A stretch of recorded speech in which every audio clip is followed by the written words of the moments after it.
सोच के देखो, आपको किसी दिन 10,000 रुपए का पेमेंट करना था। आपने सोचा अभी तो हाथ तंग है, चलो क्रेडिट कार्ड से कर देते हैं, अगला महीना आते ही दे देंगे। 1 महीना बीता, पैसे नहीं बने। दूसरा महीना आया, बस मिनिमम ड्यू भर दिया। और अब 3 महीने बाद आप बिल देखते हैं, 10,000 रुपए का बिल 12,500 रुपए हो गया है। यही होता है क्रेडिट कार्ड ट्रैप। धीरे धीरे बिना रियलाइज किए आप कर्ज में फंस जाते हैं। लेकिन अच्छी बात यह है, आप इससे निकल सकते हैं स्टेप बाय स्टेप, बिना किसी फाइनेंस की भारी भरकम बातें, बस एक सिंपल प्लान के साथ जिसे आप आज से ही शुरू कर सकते हैं। चलिए शुरू करते हैं। स्टेप 1, रियलिटी एक्सेप्ट करो, पता लगाओ कितना डेट है। सबसे पहला कदम, सच्चाई का सामना करो। ज्यादातर लोग खुद को धोखा देते हैं, हर महीने बस मिनिमम ड्यू भरते रहते हैं और सोचते हैं सब ठीक है, सब कंट्रोल में है। लेकिन सच ये है कि कंट्रोल में कुछ नहीं होता। अगर आपके पास 1 लाख रुपए का क्रेडिट कार्ड डेट है और इंटरेस्ट 40% है, तो सिर्फ 2 साल में वो रकम 2 लाख रुपए तक पहुंच सकती है, अगर आप सिर्फ मिनिमम ड्यू भरते रहें। तो आज ही अपना फोन उठाओ, अपने सभी कार्ड स्टेटमेंट खोलो और साफ साफ लिखो।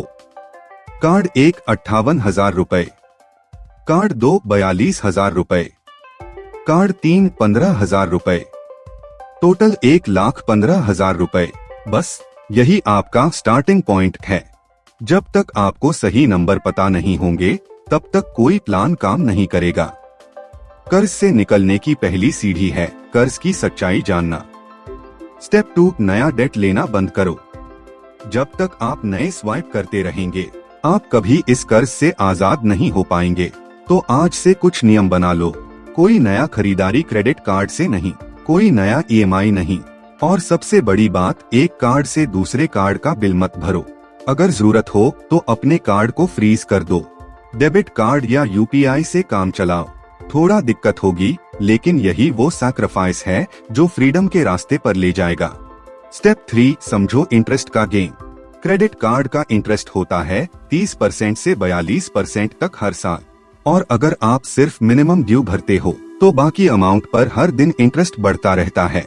और सबसे खतरनाक बात, जब आप मिनिमम ड्यू भरते हो तो अगले महीने से आपका इंटरेस्ट फ्री पीरियड भी चला जाता है। यानी अब आपके हर नए खर्चे पर इंटरेस्ट डे 1 से लगना शुरू हो जाता है। इसी को कहते हैं साइलेंट ट्रैप।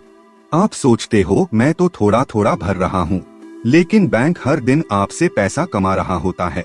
स्टेप 4, डेट को प्रायोरिटाइज करो। अब जब आपको पता चल गया कि आप पर कितना कर्ज है, अगला कदम है किस कर्ज को पहले खत्म करना है, ये तय करना।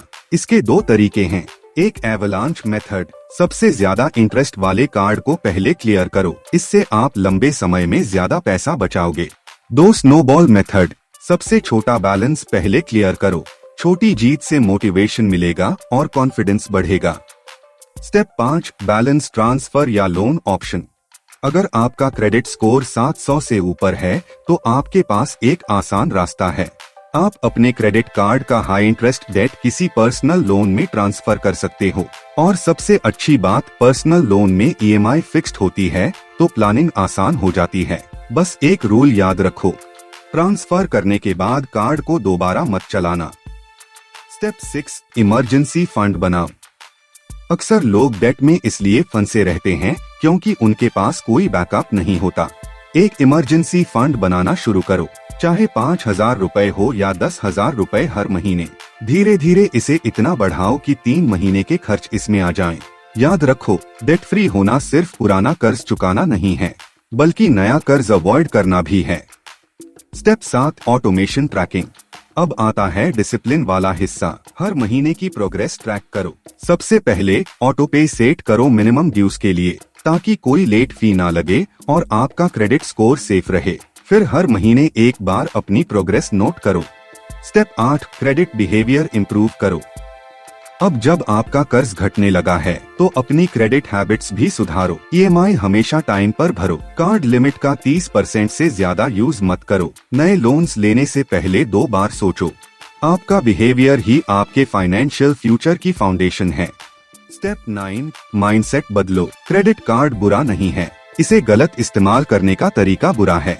अगर आप सही तरीके से यूज करो, हर महीने पूरा बिल क्लियर करो, कैशबैक और रिवॉर्ड्स लो, तो कार्ड आपके लिए काम करता है। अगर आप इस वक्त डेट में हो तो गिल्ट मत लो, हर किसी से कभी न कभी ये गलती होती है। सबसे जरूरी है आप अब एक्शन ले रहे हो, क्योंकि क्लैरिटी ही फ्रीडम का पहला स्टेप है।